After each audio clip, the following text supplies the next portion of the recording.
Hi, I'm sorry I couldn't make curriculum night, but as most of you know, your kids have probably told you that I tore a hamstring pretty badly, and I'm prepping for surgery at NYU for Wednesday morning. So, with that being said, at least I have this little video here if you'd like a general quick oversight of what your child will be learning in either Algebra 1 or Algebra 2. First of all, on the board, you can see in front of you my email address. Please use this email address to contact me. Please do not leave a voicemail on our archaic voicemail system, as we only have one phone in the teacher's room, and for some reason I cannot check voicemails from my home phone or from my from my iPhone. I don't even know my password. I asked for help on it once 3 years ago, and I haven't heard from anybody since. So please just shoot me an email and then simply say, "Hey, Mrs. Trillin, I'd like to talk with you. Can you please call me at the phone number below at this time on this day, and I'll get back to you." Also, feel free to contact me for any reason. I encourage the students also to email me at night if they have questions on their homework. I can always send them back a little video like this explaining what they don't understand. I want to get rid of that frustrated math home mess where your kid's frustrated, you're frustrated because you haven't seen this stuff in 20 years, and it's one less hassle to have at home at night. With that being said, that's why I've turned to what I call flip teaching.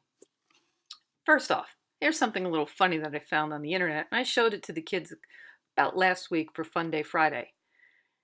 These guys take kids, put them in chairs, tell them to have a conversation, and then they reenact what the kids did. So basically, I found this one, and this is what I don't want my math class to be like.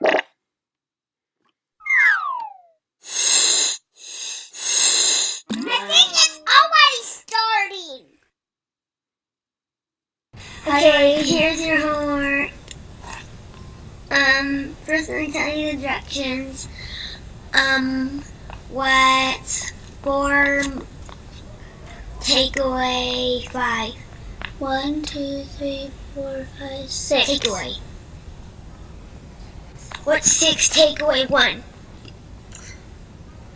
1.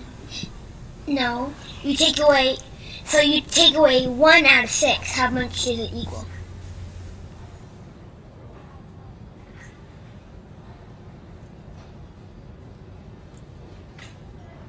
What's 10 minus 1?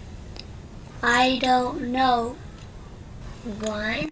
Well, the video goes on for a few more minutes. It's kind of funny to watch. But if you notice, it's just one teacher, one kid. The rest of the kids are thoroughly bored out of their mind, and it doesn't look like much is getting done. So, with that being said, I have gone to flip teaching. So what happens is your children will go home, and they take notes at home. I have videos that they can access through YouTube that are all linked on my website, which we'll get to in a minute. They're no more than 10 to 15 minutes long. Occasionally, one of them has to be 20 minutes or so just to get everything we need in. And then the next day, when the kids come into class, we talk about the video. Okay, what didn't you understand? What was good about it? What do we need to go over again? And then I'll actually add on to the video saying, okay, no questions on the video. We got those questions asked. All right, this is maybe where we use it in the real world. What's great this year is I have a Mac cart in the back of my classroom with about 25 computers.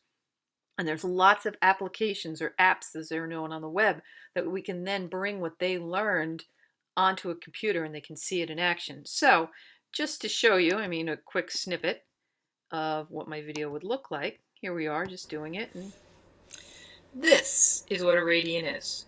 Remember, a radian is the angle made by taking the radius and wrapping it along the edge of the circle.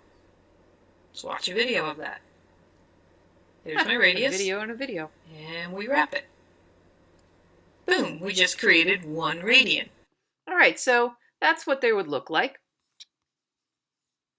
And then they will come in the next day, and we would have homework to do, and then the kids are encouraged to work in groups. They can work with whoever they want. They can work alone. I walk around the classroom. answering questions, and then of course, if they're in group work, maybe they can get a question answered quickly by a peer. Sometimes even a peer explaining it is better than a teacher explaining it. They have an opportunity to check their answers, and it's just been a lot of hassle-free learning. Kids have loved it. I've gotten really, in the past 3 years, only one person who said they have not liked it. So I hope that trend continues. All right, so my website we'll go to in a minute. Next thing is the parent portal. I wholeheartedly ask you that you check your parent portal probably every Friday. I'm very good about grading homework and getting it up on almost a daily basis. So we're going to take 2 seconds here for those of you who I have as an Algebra 1 parent. You can see right here that this is a torn off page of my Algebra 1 portal. And what I have here is, you see it says Unit 1, Lesson, and if we expanded it, it would say what lesson it is.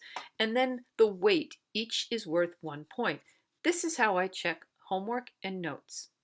So your students start off with a 100 homework note average. Every day I walk around the classroom and I say, okay guys, let's go over the notes. Let me see them.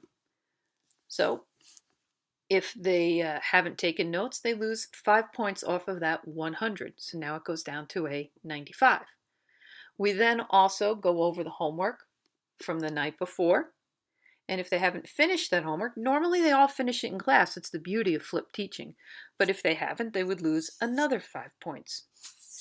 One of the remarks that students make that I really don't like is when they said, oh, I couldn't finish my homework because I didn't understand the last 3. No, I will not take that as an excuse. They could have emailed me. I encourage the students to email me with questions on their homework, and then I can send them a short little video, such as this one, back explaining how to do it. Or the big thing is, how do they know they didn't understand it if they didn't even put pen to paper to try it? So if I see something completely blank, it's very frustrating to me. No, you didn't try it. Now, I'll 100% take work that was wrong, but they tried to figure it out. At the end here, you will see a homework average, which is just me, where I just say, okay, 100 minus 5, and then I put down their homework average. So now they have a 95. Algebra 1 hasn't had a test yet. That's coming up. They have had a quiz, though. For Algebra 2, your parent portal looks a little different. You have homework in a book that's graded, and you can see that I put it up by page number, and then the dates that it was due. All homework is graded out of 100. You can also see here that they've already had a Chapter 1 test that had a possible point of 110 points. At the end of the quarter, I average, as I do in Algebra 1, now this is the same, their homework grade gets averaged with any tests they have. So for example, if we have 4 tests in the quarter and homework, that's 5. So I just add up all 4 tests, their homework average, and divide by 5. Pretty simple.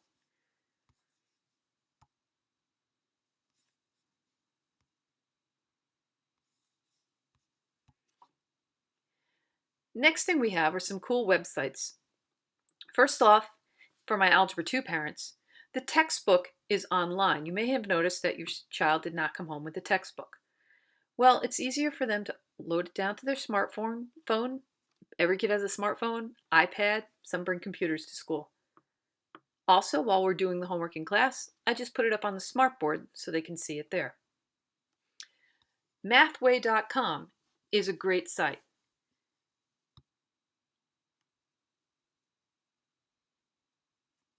You can type in any problem here, and the computer will solve it for you.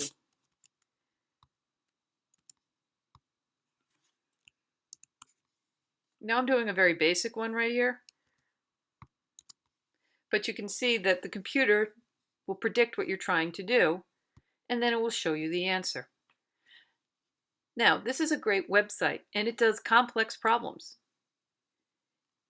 It's a great site, too, if you don't think your kid needs a tutor, but It will give step-by-step explanations.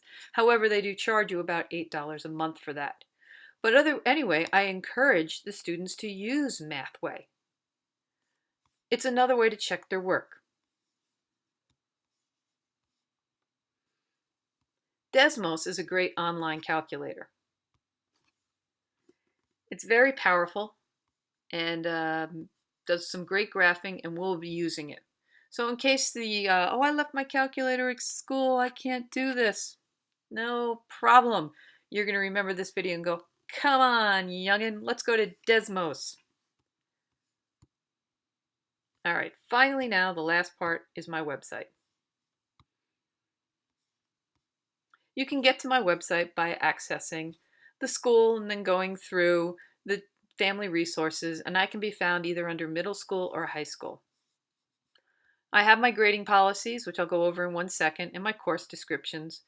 But as you can see, if I go into Algebra 1, we have some links for Regents Review that I leave up there year-round. And then simply, every day we have something planned. So, for example, tomorrow, while I'm having my leg cut into, the Algebra 1 kids will be doing a test review on Unit 1 in class. And at home, I expect them to finish the test review. And then you can see on the days they're supposed to watch videos that the link is right there, that all the students have to do is highlight the hyperlink, right click, and I can go right to the YouTube video to watch it. I try to have my classes a week ahead, and I'll explain why in a minute. Algebra 2, same thing. My grading policies I went over, but there is one issue I have to bring up, and it has to do with this highlighted right here. If a student is absent due to illness or any other excused absence, I always give them 2 days for every day to make up homework. I get it. You're sick. You have a stomach virus. You can't breathe because you're so stuffed up. The last thing you want to do is worry about what the sign of 90 is. You want to watch TV, lay on the couch, and get better. And then, of course, when you come back to school, you're going to have tons of work from other classes too. So I give time for that to make up. And even if there was extenuating circumstances, if a child or a parent contacted me, I can extend that. However, a student attending a band, chorus, field trip, driver's ed, sporting event, or any other unexcused absence, family vacation, will be expected to turn in all the work the day they return to class. This is because these are not unplanned.